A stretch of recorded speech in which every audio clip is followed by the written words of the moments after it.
Hello everyone, and welcome back to Professional Commentary. This is BoBoJava, and we are looking at The Last Door Season 2 Collector's Edition. Gotta start a new game, because that's how you do. That's how we face this new world, this new beautiful world we've seen previously on The Last Door. For those of you who have missed my previous playthrough of The Last Door Season 1, now you're ready to be catched up. Jeremiah Devitt, altered by the suicide and mysterious letter of his friend Anthony Beechworth, went in search for the memories of his past that he had lost. Devitt discovered that in school he had taken part in a strange experiment. Its goal was to peek through the veil, the thin line between common reality and the world of horror and madness that lies beyond, under the watch of the eye of the bird. During his search, he was inoculated with the drug the head used back then. The serum made Devitt's mind travel for a few hours to the dreamlike realm of the Veil. There, he met his old classmate, Alexander Dupre, who urged Devitt to join his cause and cross with him to the realm of the bird. When Devitt woke up from his trance, he found himself deeply convinced by his friend's words. He traveled to Dupre's house, where he discovered his friend had dosed himself with a new serum, leaving a catatonic body behind. This new drug was capable of transporting the mind permanently to the Veil and beyond. Finally, Devon found a vial of the serum and had it injected. He met his friend again in the Veil, and together they walked through the last door, entering a world forbidden to human eyes. Devitt's therapist, Dr. John Wakefield, worried by his patient's disappearance and strange visions, had sought the help of his colleague, Professor Johann Kaufmann, an expert in the occult. Searching Anthony Beechworth's house, Wakefield and Kaufmann found a disturbing return letter in which Anthony had tried to warn Alexander Dupre of what could happen if the door was opened. He feared something from the other side might then come to ours.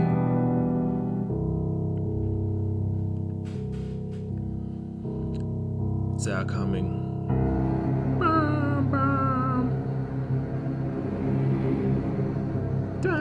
Oh, I'm in the old lady. I shall. None of us could prepare for this, but I shall close this window and none shall pass. Even though there are still holes in my barricade, the sun cannot even shine through. So good is my defenses, the vision screaming were merely a warning. I shall put up a third barricade, and now it is too late. I also have a ring of salt to keep out the demons. Hello, person at my door, but I do not have time for you. I must put up a barricade. A barricade? Fortify the walls! They are coming! That's technically what she said. No, it's not funny because it is actually what she said. Love this music. Feel like a conductor. Waving your arms around like a madman. This one probably has a lot to do with time. The last one had to do with birds and the death. And the death. When will your wick run out, Dom? We have to sit through the intro for at least once, you know. Looking at all these lovely people's names who created this beautiful game we see before us today. A game of such excellence. Oh, there's a bird. I found a bird. I found the bird, me lord. Dun, dun, dun, dun. We saw the bird. It was beautiful and stared at us with its eye. Its eye of terror. Anyway, I'm gonna click because I don't know what's happening. It's very dark, I'm scared. Last night, I had the nightmare again, but this time it was different. This time, he talked to me. I am Jeremiah Devitt's therapist, I think. That or the beautiful priest named John Fry. It was the same unknown street, void of any sound and life. I'm having a dream. I walked aimlessly as if I was lost. Because taking a full 7 steps meant that obviously I was walking aimlessly. This is walking aimlessly. You need to walk for at least 5 minutes for it to be aimless. You can't just walk for like, 7 steps and go, oh wait, right, I'm done. I'm wandering aimlessly. I'm not finding anything. Then I could hear it, the broken tromping on the wet cobblestones, the familiar sound of approaching limping footsteps.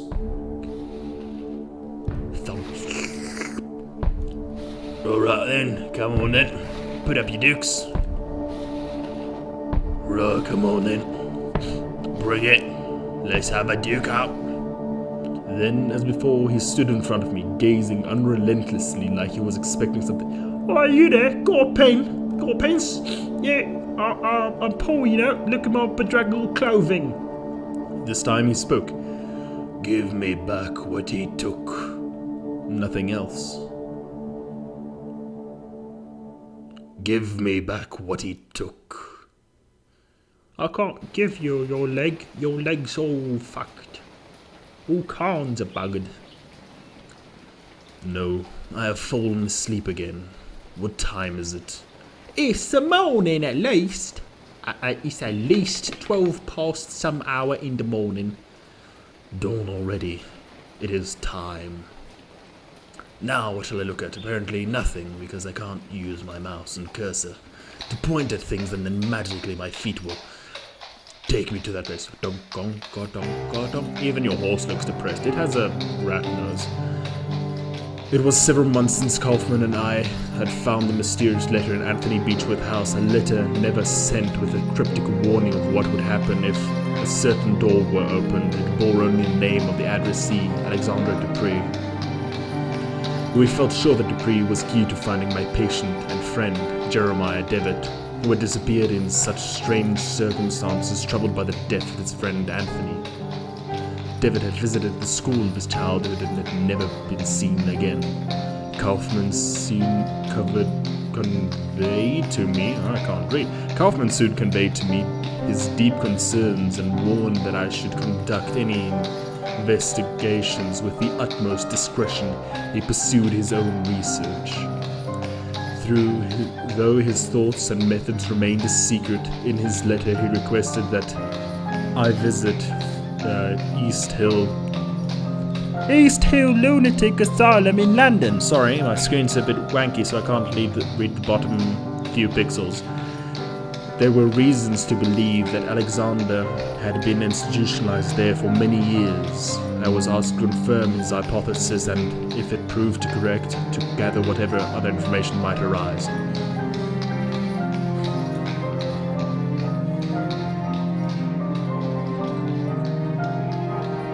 Right then, we're going straight to the loony bin, as you should, as you do. Because the loony bin has all the answers, as we all know. Oh, goody, we've got a big old a map here now, right? Yeah, that's we got a map.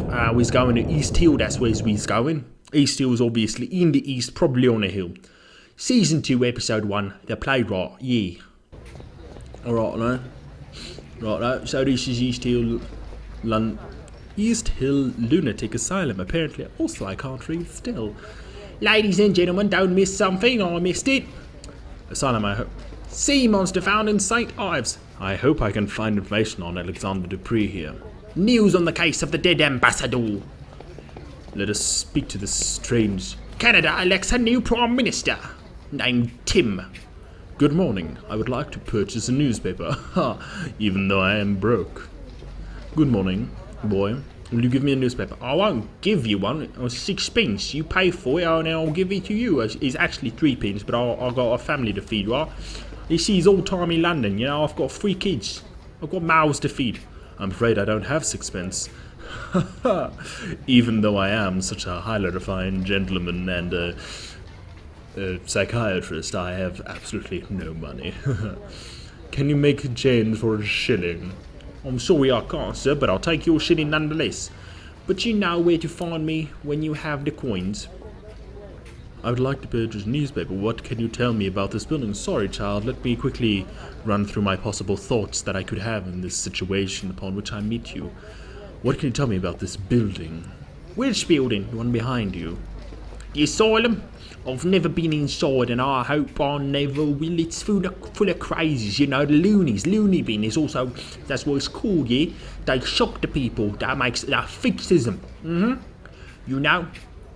Have you seen anything unusual around here? Well, yes, you asking strange questions to a little newspaper boy and you ain't got 6 pence. Otherwise, just give me the penny. Oh, the dollar pence, oh, you know what I mean. Just give me the money. I'll stab you, I'll shank you one. No, but maybe if you bought a newspaper, I'd have a looser lips sing ships, that's what I say. Goodbye. Goodbye, boy. Goodbye, sir. If you has the dough, I will assist you. I'm not going to get back into... Oh, it seems like we'll be able to floop around East Hill Lunatic Asylum. Don't miss the latest news in town. I read it. We should go left. Left has all the answers we need. Oh, it's Jeremiah. Definitely it is. No, it's probably not. I don't know who that is. Someone needs a shave. A few cardboard sheets lie on the bench. Each shows a perfectly symmetric design in black ink. It's the devil's workies. Good morning. Ah, yes, a lovely morning. Sunlight of a quite fascinating character. I beg your pardon? The light, it makes everything look different, you see. Light touches things inappropriately. It caresses your face, warming up your genitals. Soaks into them and changes their nature, if you know what I mean. It makes them shimmer and then die. Do you live here? If you're asking if I'm a patient, of course, yeah. I do indeed. My family is a generous benefactor to East Hill, paying them copious amounts of money to fix my lecherous ways. They had me committed, but I don't blame them. They are just incapable of appreciating my art, or any art. For that matter, they mistake it for insanity. What are you drawing? I am not just drawing, my friend. I am trying to feel the light, yes, on my bosom, to translate its power to the surface of the paper. Also, I'm dabbling in alchemistry, you know, turning lead into gold and that thing. Yes. Those animals don't like it, though. They don't want me to succeed, so they take them away. They take my drawings and then study them. And they laugh, because my eyes can see the light and theirs are blind. But someday everyone will understand. Who are you? Who are they? The ones who take your art away? Ah, the foolish caretakers. They hide behind a big mirror where they think themselves safe, and they look at me, they observe me, they even take notes. How obscene. Yes, I love it when they look at me through the mirror. Yes. Do you know a man by the name Alexander Dupree? My name is Dr. Wakefield. I am looking for a man who lived here some time ago. Would you happen to know one Alexander Dupree? That name does not ring a bell. I have not been here long, though. You should ask the other patients. They may be able to help you. Some have been here for many, many years. Or you could even ask one of the others, the brutes who keep us here. Yes, and if you stay here long enough, maybe we can get to know each other more, yes. Would you happen to know where your drawings are now? I suspect they are somewhere in the archives, since I've seen confiscated items taken there before. You seem different from the rest. Can I trust you? I've been trying to sneak in for days now, but Miss Riswell keeps a tight guard on the door. I even stole a key from one of the other guards. You're a doctor. Surely you could gain entry. If you could recover my drawings, I would be ever so grateful. Here, take the key with you. I gotta go. I have a thing at the dentist, so I'm just gonna I'm just gonna go. Also, after Outlaws, I kind of have bad feels about going into asylums. Bam, bam, bam, bam. Walk the quicker route. Let us talk to someone who's probably sane is a very strong word. Good morning, madam. My name is Dr. Wakefield. I am a psychiatrist. Oh my, good morning. Forgive my manners, I'm so excited when we have visitors. You don't get many these days, and certainly we are lacking experts like you. We're all pretty much just angry villagers, you know, who take the loonies and the unsavory and we just lock them up behind the bars until someone more qualified can have a look at them. Usually we don't have many qualified individuals, so we just, you know, leave them. As you should, yes. It's all for the best. What do you mean you lack experts? Well, as I just explained, but anyway, every year we do get less funding from the crown. You know, the crown, the queen, the king, the princes and all that, you know, the rich people, the owners of the land here in good old Britain. First the doctors started to leave, then it was the caretakers, you know. Oh, the caretakers, they were just awful. They always wanted money, even though they were the lower class, and they don't understand the way of things, you understand. Now very few remain, but we have a responsibility to our poor patients, you understand? The poor patients, those ones who can't pay, poor, yes, you know, you understand? Do we not? We must care for them. They cannot be out living with proper people, you know, because they're poor. We must keep ourselves safe, and our other patients too, of course. I'm looking for a man who used to be a patient here a few years ago. His name is Alexander Dupree. Did you, perchance, ever meet him? Alexander Dupree? Yes. There was one with a foreign name. What was his name? Boris Tchaikovsky? I don't know. I don't take care of these things. They're very unimportant. Our archive left as well. Very, very, very unsavory fellow. We had him locked up. He wasn't not really left so much as committed. I remember something of him. A good man, if I recall correctly. An educated man. He just slip and slide, if you know what I mean. But there was something strange about him, wasn't there? I believed it scared some of the other patients. You never know with this lot. I'm sorry that I can't remember much. There have been so many people here, and I'm quite old. I actually have dementia, but that's unimportant. If people knew that, they'd have me committed. It's hard to keep track of these things. Have you worked here for long? Oh yes, a very, very long time, since I was a wee little girl. I've always worked here. I can scarcely remember how many years. Time goes slowly in here, in the isolation. The rules don't allow us to leave. I don't know what is happening in the world anymore, but we have our duty, do we not? Who else would care for our patients? May I request access to the Institute's archives? There should be some information there about a man I'm looking for, Mr. Dupree. I am sorry, Doctor, but archives are private. We must not allow anyone to access them without the proper authority. Barbarians we would be without these rules. Many of our patients come here from good families, you see, and we take great care to respect their privacy. I also come from a good family, a very respectful family, out yonder in the Eastlands.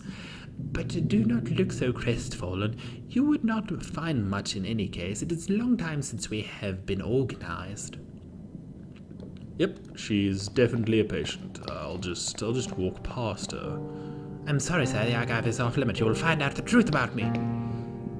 A bookshelf. These books are not volumes of psychiatry or medical science, but old serial novels for patients to read. Serial killer novels! An oil picture portraying Dumpna, Oompa Loompa Dimpity-Doo, patron saint of the psychiatrist, but also of those who suffer neurological disorders and victims of incest. She was killed by her own father, who chopped off her head after she refused to marry him when her mother died. As you do. A portrait of a severe-looking man, most probably the founder of the Institute. Oh, that's good. A serene bucolic landscape with gentle colours. A serene bucolic. Another one. They have many of them, many of the same. The rose windows brings a solemn air to the room.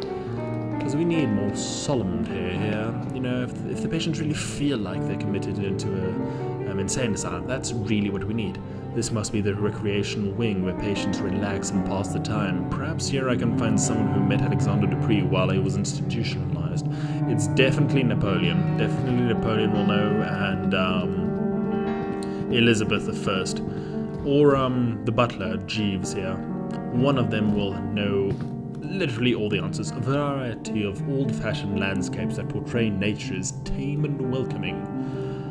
The warm decoration of this room suggests a great deal of sensitivity to the patient's moral needs. We've studied these things extensively. This is the top of modern sciences, a cheerful pastoral scene. Let us talk with Napoleon, a man wearing a worn-out military uniform, lost in God knows what thoughts. Excuse me, sir, I could not help but notice your uniform. Were you in the army? What? Leave me alone. You do not want to talk to a coward such as myself. I was in the war, sir. Leave me alone. I am just a coward. Margaret Thatcher, you have anything to say? Good morning, madam. My name is Wakefield. I'm looking for a former patient of this institution. Rambling. She doesn't seem to notice me, so I'm just gonna have a go. Yee. Have you been living here for long? Madam, if I may persist, have you been living here for long? Rambling. I'm looking for a man called Alexander Dupree. Rambling. Pet. Always so right, my dear. No worries. Thumper.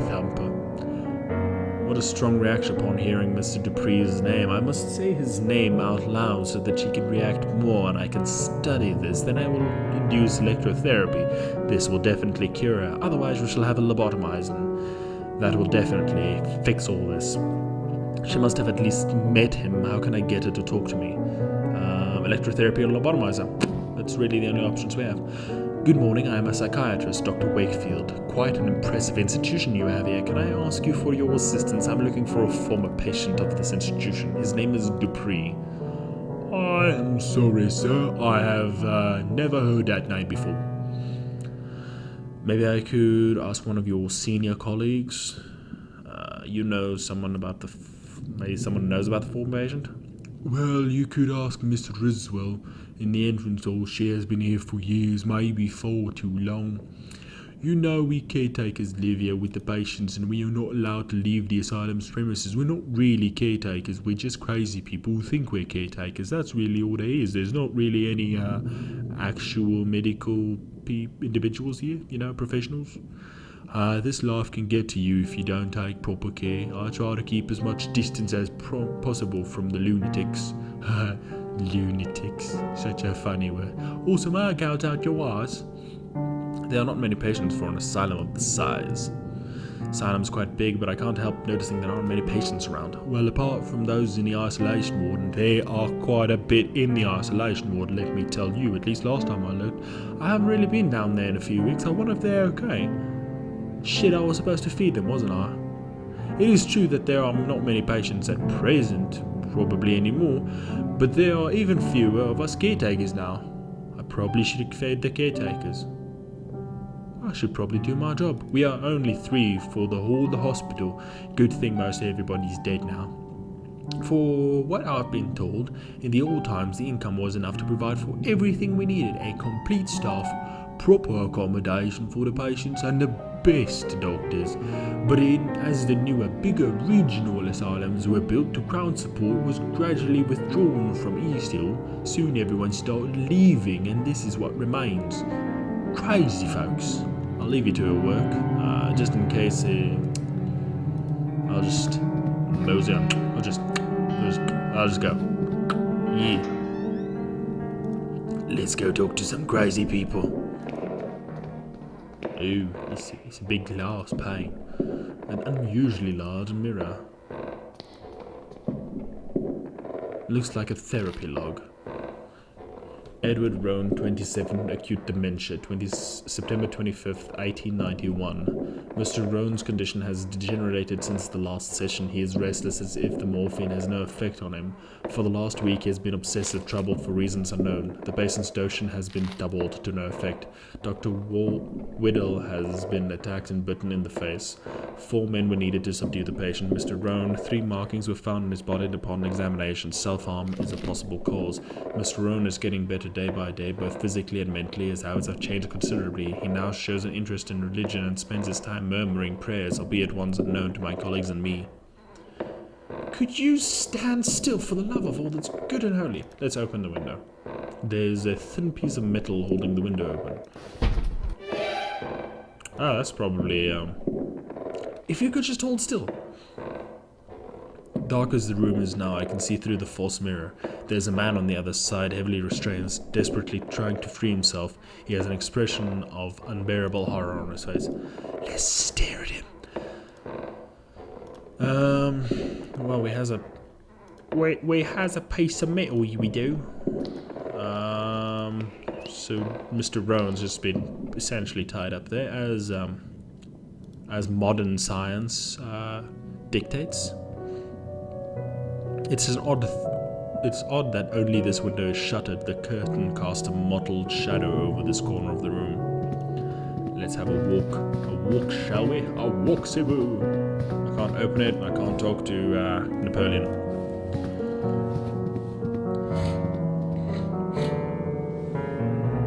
Bum bum bum bum bum ba bum.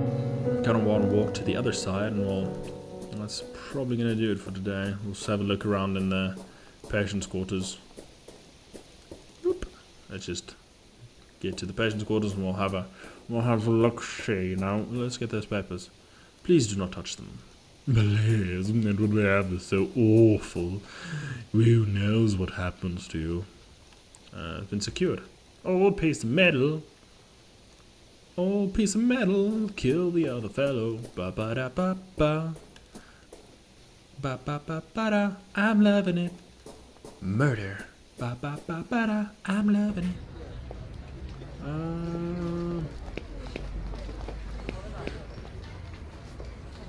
Where can we go? Only to East Hill, you know. Let's talk to the boy. Have at you, a piece of metal, boy. Right, what do you want? I missed that was about the asylum. Maybe if you bought a newspaper, you know, like I've said before, I would like to put it in. Well, guess I'm stuck already. Stuck on love, stuck on you, stuck on me being stuck on you. Our work here takes a great deal of discipline, Dr. Wakefield, as I'm sure you appreciate.